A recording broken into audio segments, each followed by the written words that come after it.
usaha ayam petelur sebenarnya usaha yang menjanjikan ya juragan, karena kebutuhan telur itu kan banyak, dari dijadikan lauk, anak-anak kecil kan juga suka untuk telur dadar, ada yang juga dijual, ada juga untuk kebutuhan kue, ada juga yang saat ini kan pemerintah sering memberikan bantuan bahan pokok, itu juga kadang memerlukan telur. Jadi sebenarnya usaha ayam telur itu menjanjikan. Tapi apakah di tahun 2021 ini usaha ayam telur itu menjanjikan?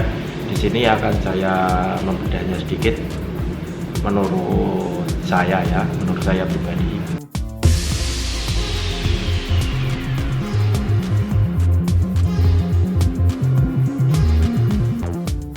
Sebelum menjawab pertanyaannya apakah masih layak untuk memulai usaha ayam petelur atau tidak, jadi saya mau memulai dulu dari membreakdown apa aja yang dibutuhkan, apa aja modal yang diperlukan untuk usaha ayam petelur ini.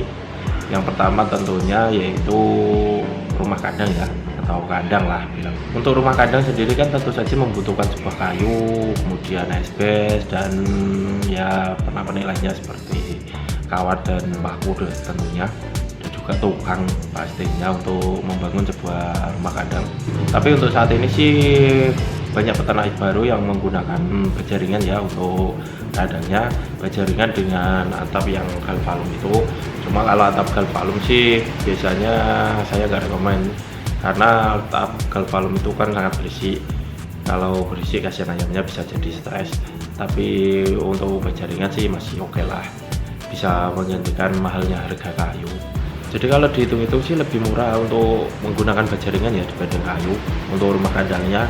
Apalagi kalau bongkarnya itu kan juga cepet. Tapi kalau untuk kayu kan kalau dibongkar, kalau sudah nggak ternak lagi, maksudnya kalau sudah nggak ternak lagi kan kayu masih bisa dimanfaatkan. Cuma kalau untuk irit-iritnya itu lebih irit berjaringan untuk kandangnya. Kemudian yang kedua itu baterai ya, tentunya baterai untuk tempat ayam. Kalau baterai sendiri kan saat ini ada 3 jenis. Yang pertama itu dari bambu, kemudian dari kawat galvanis, kemudian yang baru sekarang itu kan dari plastik itu ya, itu yang terbaru. Untuk yang kadang yang dari plastik sendiri kan sekarang harganya lebih murah ya, lebih murah dari yang bahan kawat galvanis tentunya. Kalau nggak salah 100 ribuan ya, atau mungkin bisa kurang. Kemarin temen saya dapat itu nggak ada 100 ribu. Dan tentunya untuk membersihkan kotoran, biasanya kan ada kotoran yang menempel, jadi untuk pembersihannya kan lebih mudah, lebih bersih ketika menggunakan baterai yang plastik timbang baterai yang bambu. Kalau baterai bambu kan biasanya tebalnya segini-segini, jadi lebih susah untuk membersihkan kotorannya. Yang ketiga modalnya yaitu pulet, tentunya pulet ayam. Kalau dibanding dengan 2 tahun yang lalu ketika saya mendatangkan pulet, itu ada kenaikan untuk yang sekarang. Yang sekarang itu 5.000 per minggu, 5.000 per minggu harganya itu untuk 500 ekor ayam. Kalau mendatangkan 100 ekor ayam sih ada diskon ya, harganya jadi 4.500 per ekor itu untuk pulet harga sekarang. Kemarin tanya-tanya ke penjual pulet dapat harga segitu, tapi belum mau mengisi dulu karena ya kondisi sekarang ini kayaknya belum memungkinkan. Kalau 2 tahun yang lalu ketika saya mendatangkan pulet kan harganya cuma 4.300-an, dapatnya 70.000 umur 16 minggu. Kalau per minggunya ya sekitar 4.300-an itu. Dan yang keempat tentunya peralatan yang lain seperti radio, paralon untuk pakan, paralon untuk minum, dan juga tandon air tentunya. Itu kalau untuk harganya sih kayaknya nggak terlalu ada kenaikan ya. Kalau dirangkum untuk modalnya sih, kalau dari kayu diubah ke berjaringan kan sudah bisa mengirit biaya, kemudian untuk baterainya juga bisa beralih dari kawat galvanis ke yang plastik yang sekarang harganya juga lebih murah. Meski harga pulet naik kan nggak terlalu jauh kalau menghemat dari jaringan tadi sama baterainya itu dihemat. Kalau dihitung-hitung sih saya kemarin menghitung, nanti mungkin akan saya rincikan ya di next video, tapi ini sekedar gambaran aja.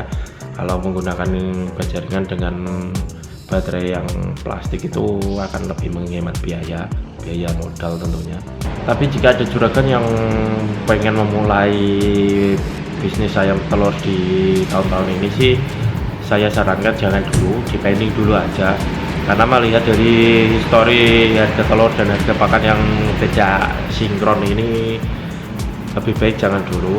Harga telur itu untuk hari ini sih masih di bawah 20.000 dan harga pakan itu sudah 300 lebih, itu enggak sinkron sama sekali. Ya mungkin bisa diganti dengan pakan racian sendiri ya, cuma ya ada beberapa alasan buat saya tetap memilih untuk menggunakan pakan pabrikan. Jadi kalau dihitung dengan harga telur yang sekarang dengan harga pakan yang naik terus, itu lebih baik dibanding dulu yang mempunyai niat untuk membangun usaha ayam petelur. Mungkin uangnya bisa dialihkan ke usaha yang lainnya lebih menjanjikan dulu dibanding untuk usaha ayam petelur. Memang sih menjanjikan, cuma ya untuk tahun ini, khususnya untuk beberapa bulan ini dari awal tahun sampai tahun ini pun saya sarankan jangan. Pada lebaran kemarin biasanya harga telur itu sangat tinggi, di atas 22, bisa 23, 24, 25 dari kandang itu. Untuk lebaran kemarin pun nggak sampai 23, sampai 23 sih, tapi nggak lebih dari 23 untuk lebaran kemarin. Itu mungkin efek dari pandemi ini ya. Ya uangnya ditabung dulu sambil memantau juga perkembangan harga pakan dengan harga telur. Jadi saya sarankan jangan dulu yang mau invest di kandang ayam petelur, lebih baik dibanding dulu. Itu saran dari saya. Oke, sekian dulu untuk episode kali ini ya juragan. Semoga sedikit ulasan dari saya ini bisa jadi gambaran para juragan yang mau berternak ayam telur. Saya nggak menahan, cuma ya sekedar memberikan referensi aja. Siapa tahu ada juragan yang ingin memulai dan lihat video ini bisa dipikir-pikir dahulu. Oke, sekian dulu. Semoga info dari saya ini bermanfaat. See you.